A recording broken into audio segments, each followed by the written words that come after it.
Hello साथियों, कैसे हो? स्वस्थ हो, मस्त हो?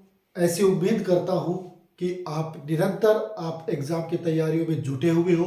उसी आशा और विश्वास के साथ एक और शानदार सेशन में सभी साथियों का हार्दिक स्वागत, अभिनंदन।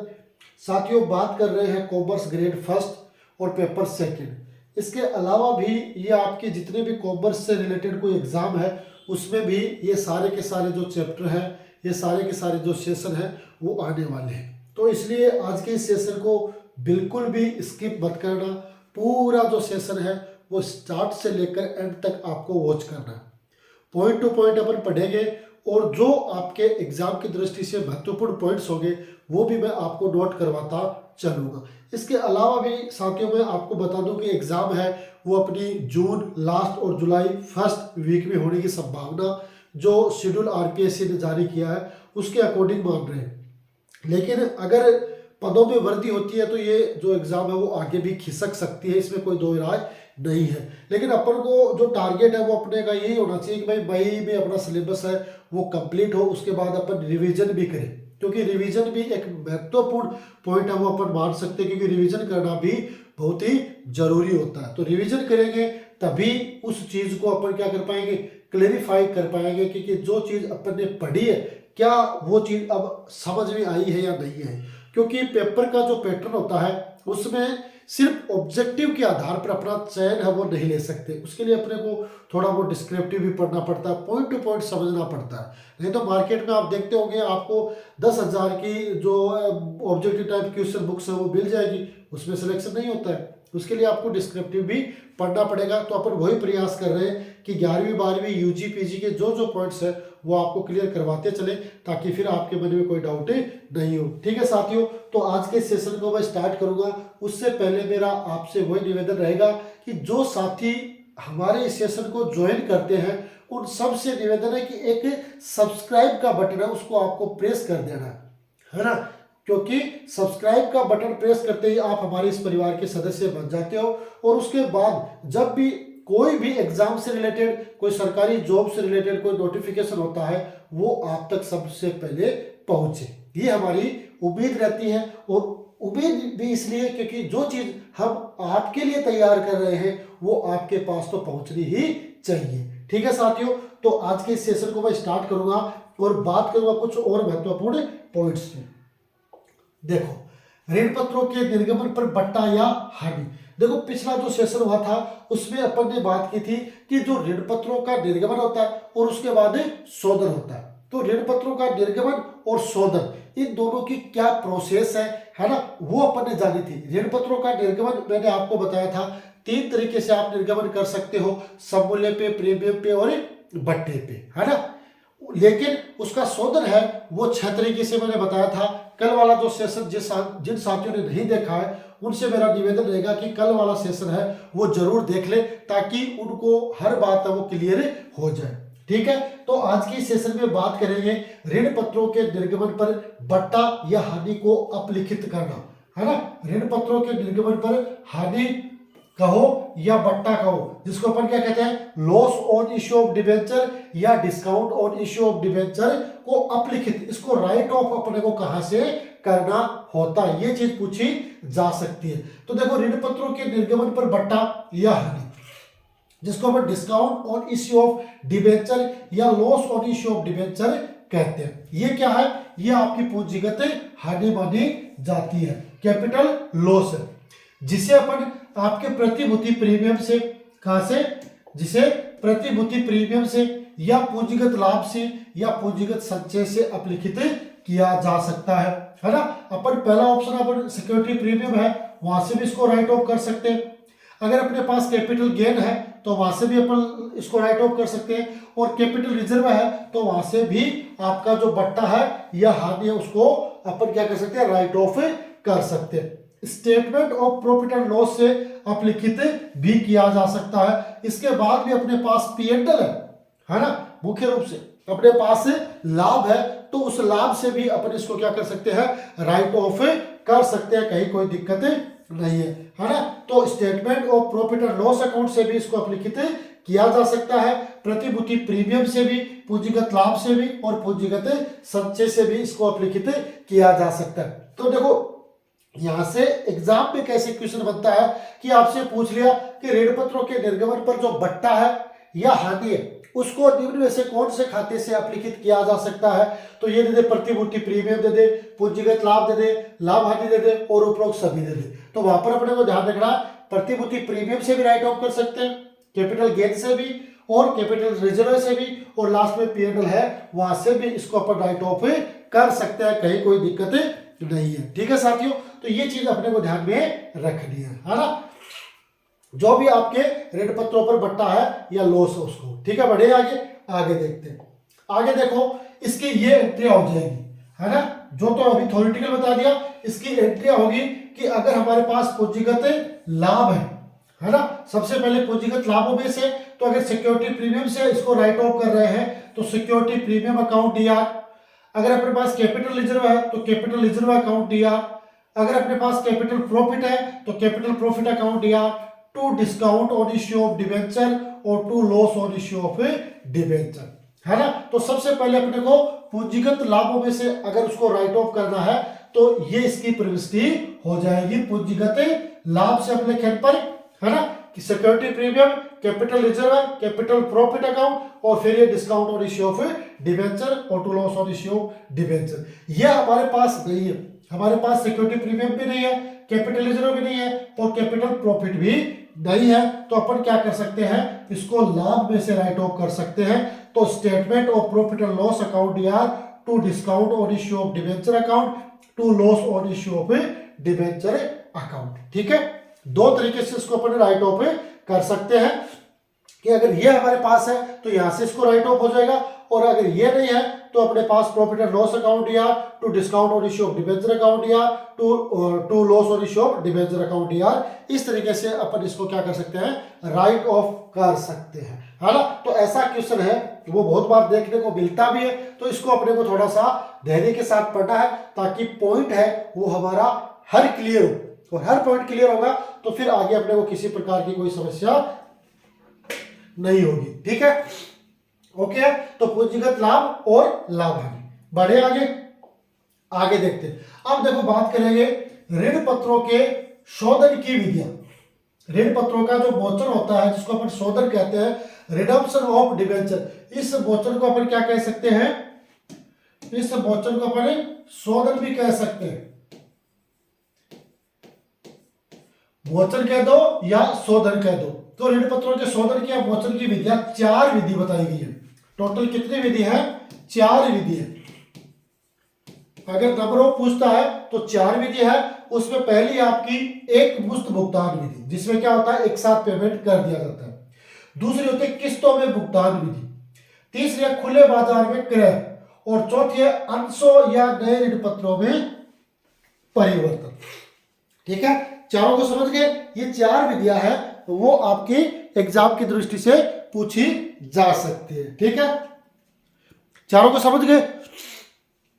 तो एक मुश्त भुगतान, किस्तों में भुगतान, खुले बाजार में क्रय और नए अंशों या ऋण पत्रों में परिवर्तन द्वारा। ओके, अब देखो इसको थोड़ा सा पर डीपली पढ़ते हैं। देखो इसमें क्या है कि एक मुश्त भुगतान, पहली है एक मुश्त। इसमें क्या होता है कि कंपनी द्वारा ऋण पत्रों है ना, कंपनी द्वारा जो निर्गमन की शर्तें हैं उनके अनुसार जब ऋण पत्रों की परिपक्वता होने पर ऋण पत्र धारकों को एक मुश्त है ना, एक मुश्त यानी एक मुश्तमय राशि एक साथ, जिसको लंप सम पेमेंट कहते हैं, राशि का भुगतान करते हैं, अंशों का शोधन कर लेती है। क्या करती है, एक मुश्त राशि का भुगतान करके अंशों का शोधन कर लेती है।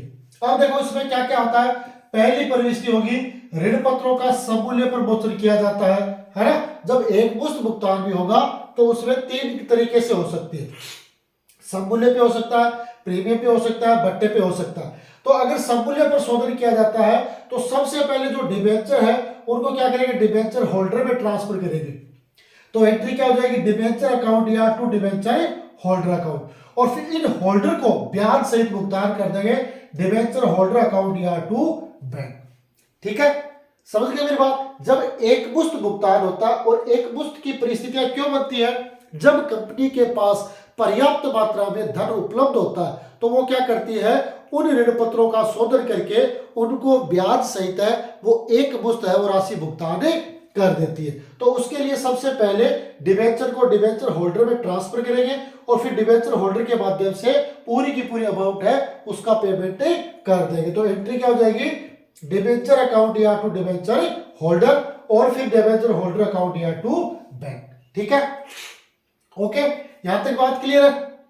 यहां तक बात क्लियर होगी। अब देखो आगे बढ़ते हैं। आगे सेकंड कंडीशन क्या होती है कि अगर अपने ऋण पत्रों का प्रीमियम पर शोधन किया, है ना, मैंने अभी आपको बता दिया कि भाई ऋण पत्रों का 3 तरीके से शोधन हो सकता है, प्रीमियम पे, सबमूल्य पे और बट्टे पे।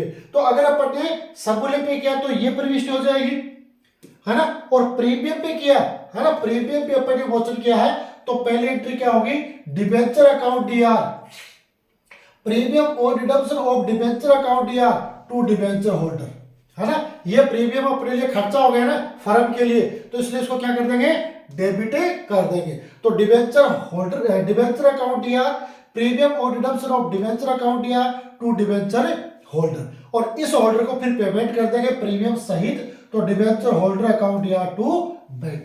ये कब होगा, जब ऋण पत्रों का प्रीमियम पर शोधन किया जाता है। ठीक है साथियों, समझ गए मेरी बात? अगर फिर भी आपको किसी प्रकार का कोई डाउट हो तो आप कमेंट बॉक्स में कमेंट करें, हम जरूर उसकी रिप्लाई देंगे। आपके कोई भी जो शंका है उसका समाधान इस ऑनलाइन प्लेटफॉर्म पर किया जाता है, कहीं कोई दिक्कत नहीं है। ठीक है, ये बात होगी जब अपन प्रीमियम पर शोधन करते हैं। ठीक है, आगे देखते हैं। इसके बाद पॉइंट आता है किस्तों में भुगतान। अपनी सेकंड जो विधि है, दूसरी विधि क्या होगी, किस्तों में भुगतान। इसमें क्या होता है, जब एक फर्म के पास या कंपनी के पास पर्याप्त मात्रा में धन उपलब्ध नहीं होता है तो वो क्या करती है कि उस पूरी राशि का एक साथ भुगतान न करके वो किस्तों में कन्वर्ट कर देती है, यानी किस्तों में भुगतान करती है ना। तो किस्तों में भुगतान करती है तो इसमें क्या होगा कि इस विधि के अंतर्गत ऋण पत्रों का मोचन किस्तों में ऋण पत्र की अवधि तक प्रति वर्ष के अंत में लिया जाता है ना। इस विधि में ऋण पत्रों का मोचन है वो किस्तों में ऋण पत्र की अवधि तक प्रति वर्ष के अंत तक किया जाता है। ऋण पत्रों की कुल देनदारी को वर्षों के योग से विभाजित कर दिया जाता है ना। जैसे मान लो 10 लाख के ऋण पत्र है, 10 साल में करना, तो 10 लाख में 10 का भाग दे देंगे तो 1 लाख हो गए। तो 1 लाख रुपए जो ऋण पत्रों की राशि वो प्रत्येक वर्ष है वो चुकाई जाती है, यानी अवधि के अंत में चुकाई जाती है। और ऋणों की वास्तविक मोचन इस रूप में जाना जाता है कि ऋण पत्रों का बकाया भुगतान अपेक्षित संख्या की किस्तों में भी किया जा सकता है या चुकाया जा सकता है। ये होता है मुख्य रूप से जब एक कंपनी है वो अपने आप पर प्रेशर नहीं लेना चाहती, अनावश्यक रूप से दबाव नहीं लेना चाहती है, तो वो क्या करती है, किस्तों में भुगतान को जो ऑफर है वो एक्सेप्ट करती है और उसके अनुसार जो ऋण पत्रधारी है उनको प्रत्येक वर्ष एक निश्चित किस्त के रूप में उसका भुगतान वो करती रहती है। ठीक है, प्रति वर्ष के अंत में इसका भुगतान किया जाता है। ठीक है, हो गया। सेकंड मेथड होगी किस्तों में भुगतान। पहले आपकी एक मुश्त, दूसरी किस्तों में भुगतान। अब इसमें क्या होता है, किस्तों में भुगतान वाला का कि ऋण पत्रों के मोचन के समय जो आपकी प्रविष्टियां वो वही रहेगी, डिबेंचर अकाउंट या टू डिबेंचर होल्डर और फिर डिबेंचर होल्डर अकाउंट या टू बैंक। यानी आपका जो फॉर्मेट है, जो तरीका है वो वही चलेगा, कहीं कोई दिक्कत नहीं है। सिर्फ और सिर्फ इतना काम होगा कि इसमें क्या होगा कि आपका भुगतान है वो किस्तों में किया जाएगा, बाकी एंट्री है क्योंकि एंट्री प्रत्येक वर्ष करनी पड़ेगी फिर, तो ये इसकी प्रविष्टि हो जाएगी। ओके, बढ़े आगे देखते हैं। तीसरा जो कंडीशन है वो आती है आपकी खुले बाजार में क्रय। क्या आती है, खुले बाजार में क्रय, खुले बाजार में क्रय। ठीक है, जब एक कंपनी अपने ही ऋण पत्रों के शेयर बाजार के माध्यम से निरस्त करने के लिए उद्देश्य से खरीदती है। क्या करती है, जब एक कंपनी अपने ही ऋण पत्रों को शेयर बाजार के माध्यम से निरस्त करने के उद्देश्य से खरीदती है, तब इन प्रकार की खरीद क्रिया और ऋण पत्रों के निरस्त करने के अंतर्गत, है ना, निरसन है, निरस्त के अंतर्गत खुले बाजार में, है ना, ऋण पत्रों को मोचन समाहित होता है। ठीक है, अब ये कंडीशन कब आती है? जब एक कंपनी के पास पर्याप्त मात्रा में पैसा होता है और उसके ऋण पत्रों की जो अमाउंट है वो बाजार में कम होती है, तो कंपनी क्या सोचती है, क्यों ना इससे अपने या कम मूल्य पर अपन खरीद ले, और कम मूल्य पे खरीदेंगे तो उनको फिर भुगतान है वो कम करना पड़ेगा, है ना। जैसे उन्होंने निर्गत में मान लो 100 पे कर दिया और वर्तमान में वो 90 रुपए पे है, तो वो क्या करेंगे, उसको खरीद लो। बाय द वे उसकी रेट बढ़ जाती है शेयर मार्केट में, तो उनको ज्यादा भुगतान करना पड़ेगा। कंपनी को तो पता ही होता है कि भाई कंपनी की वस्तु स्थिति क्या है, कितना लाभ है वो कमा सकती है ना। जब ऋण पत्रों को खुले बाजार में बट्टे पे खरीदा और रद्द भी किया जा सकता है ना। जब ऋण पत्रों को खुले बाजार में बट्टे में खरीदा और रद्द भी किया जा सकता है, इसमें कहीं कोई दिक्कत नहीं है। ठीक है, हो गई खुले बाजार में क्लियर। इसके बाद आगे इसकी रोजनामचा प्रविष्टि क्या हो जाएगी?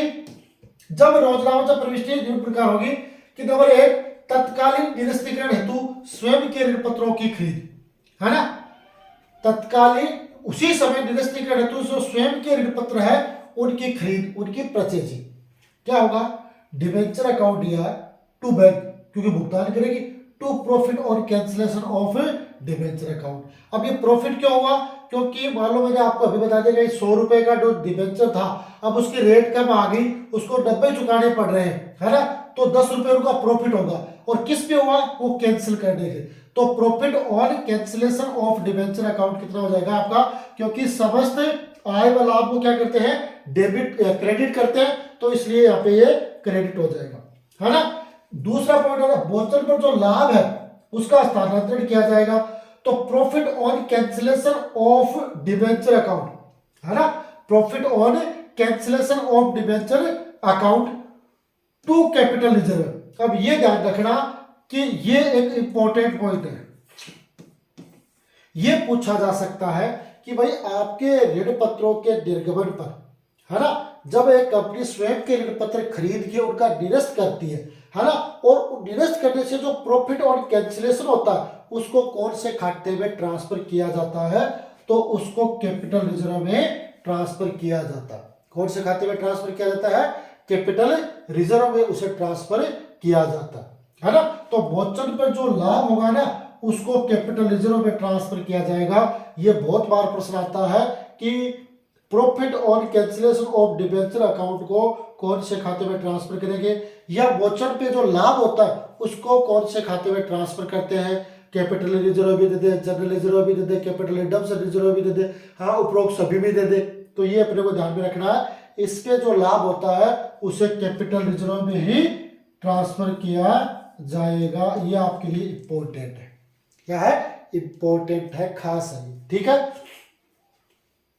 बढ़े आगे।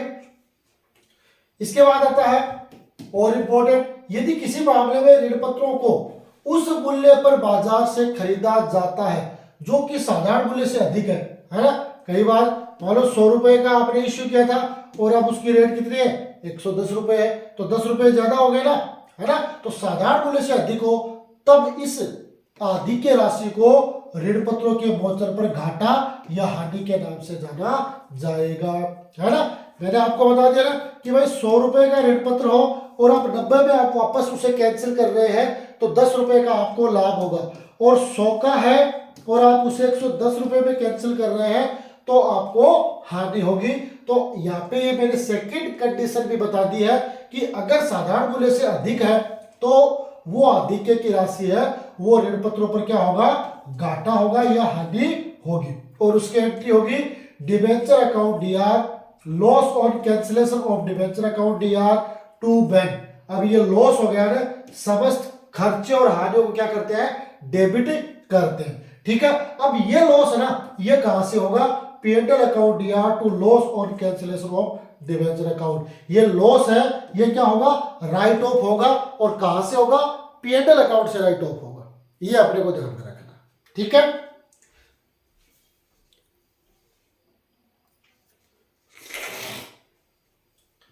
अब इसमें एक बात समझ गए होंगे कि अगर आपको प्रॉफिट होता है तो उसे कैपिटल लेजर में ट्रांसफर करना है, प्रॉफिट है तो उसे कैपिटल लेजर में ट्रांसफर करना है, और अगर लॉस है तो उसे पी&एल से अपलिखित करना है ना, पी&एल अकाउंट से उसको अपलिखित है वो करना पड़ेगा। ठीक है, समझ गए मेरी बात, यहां तक क्लियर है? बढ़े आगे, आगे देखते हो। चौथी कंडीशन क्या आती है, ऋण पत्रों या अंशों में परिवर्तन। जो आपके ऋण पत्र है उनको या तो अपन दूसरे जो ऋण पत्र है, जो नए ऋण पत्र कंपनी ने इश्यू किए हैं उसमें परिवर्तित कर सकते हैं, या अपन चाहे तो उसे अंशों में भी परिवर्तन कर सकते हैं। इसमें क्या है कि कंपनी अपने ऋण पत्रों को अंश या नए ऋण पत्रों में परिवर्तित कर उनका मोचन है यानी शोधन कर सकती है ना। कंपनी के उन सदस्यों के पास अधिकार है कि वो उन ऋण पत्रों को या तो नए अंशों में परिवर्तित कर दे या ऋण पत्रों में परिवर्तित कर भी उनका शोधन कर सकती है। यदि ऋण पत्र धारक यह पाते हैं कि कंपनी का प्रस्ताव उसके लिए लाभदायक है, क्योंकि लाभदायक होगा तभी तो वो कन्वर्ट करेंगे, हाँ, तो वे ऋण पत्रों को नए ऋण पत्रों या अंशों में परिवर्तित करने का अधिकार है, वो व्यवहार में ला सकते हैं। नए अंश या ऋण पत्र समूल्य पर, बट्टे पे या प्रीमियम पर भी निर्मित किए जा सकते हैं। वो उस स्थिति पर डिपेंड करेगा कि कंपनी की वहां स्थिति कैसी है ना। स्थिति बढ़िया होगी तो प्रीमियम पे होगा, स्थिति बढ़िया नहीं है तो बट्टे पे होगा, नॉर्मल है तो समूल्य पे भी हो सकता है। तो तीनों कंडीशन है वो वहां पर अप्लाई हो सकती है। तो ये अपने को ध्यान में रखना है कि ऋण पत्रों का शोधन है वो 4 तरीके से हो सकता है। भुगतान, ऋण पत्रों के शोधन का भुगतान की विधियां है, एक तो एकमुश्त भुगतान, दूसरी किस्तों में भुगतान, तीसरी कौन सी आपकी, तीसरी स्वयं के अंशों को क्रय करके, और चौथी है ऋण पत्रों या अंशों में परिवर्तन द्वारा भी वो ऋण पत्रों का शोधन कर सकती है ना। ये उस कंपनी की, उस फर्म की वस्तु स्थिति पर निर्भर करेगा कि उसके पास कितना लाभ है, कितना प्रॉफिट है वो अर्जित कर रही है। ठीक है साथियों, तो यहां तक कुछ ऐसी बातें समझ में आई जो आपके एग्जाम के लिए महत्वपूर्ण है। एक चीज मैं फिर आपको बता दूं कि कैंसिलेशन पर प्रॉफिट होता है उसे कैपिटल लेजर में ट्रांसफर करेंगे, और कैंसिलेशन पर लॉस होता है पी&एल से उसे अपलिखित करेंगे। ओके, यहां तक सारी बात क्लियर है? आगे देखिए, अब इसमें क्या है कि कंपनी अधिनियम के अनुसार, कंपनी अधिनियम क्या कहता है कि रिजर्व बैंक द्वारा पंजीकृत सभी अखिल भारतीय वित्तीय संस्थाएं, बैंकिंग कंपनियां, गैर वित्तीय बैंकिंग कंपनियां, भारतीय आवासीय बैंक के अंतर्गत पंजीकृत आवासीय वित्त एवं कंपनियां, शेयर बाजार में सूचीगत और असूचीगत कंपनियां ऋण पत्र शोधन संचय के निर्माण से मुक्त है, जिसको अपन क्या कहते हैं, DRR है ना, डिवेंचर रिडम्पशन रिजर्व है ना। ये किनको बनाने के लिए आवश्यक नहीं है, इनको।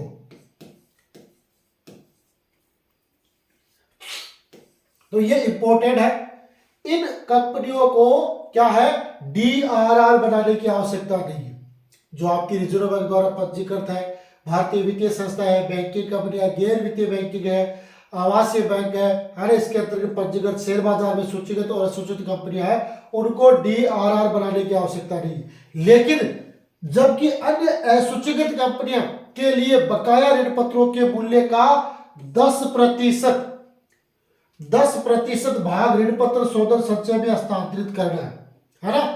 यदि ऋण पत्रों का एक मुश्त शोधन होता है तो कंपनी के लिए ऋण पत्रों का 15% है वो विनियोग भी अनिवार्य है। तो ये अपने को ध्यान में रखना, अगर असूचीगत कंपनियों के लिए बकाया ऋण पत्रों का मूल्य 10% है ना, तो 10% के बराबर आपको क्या करना पड़ेगा, DRR बनाना पड़ेगा, डिवेंचर रिडम्पशन रिजर्व बनाना पड़ेगा, है ना।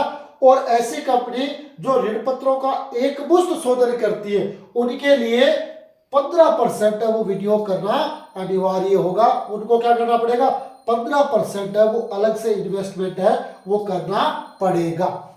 ठीक है साथियों, तो ये इंपॉर्टेंट है, इनको आप नोट करना चाहो तो नोट कर सकते हो, एग्जाम की दृष्टि से महत्वपूर्ण है, खास है, क्योंकि पूछा जा सकता है, प्रश्न तो पूछ सकते हैं ना। वो तो एग्जामिनर पे डिपेंड है कि भाई वो कैसा क्या कुछ पूछता है।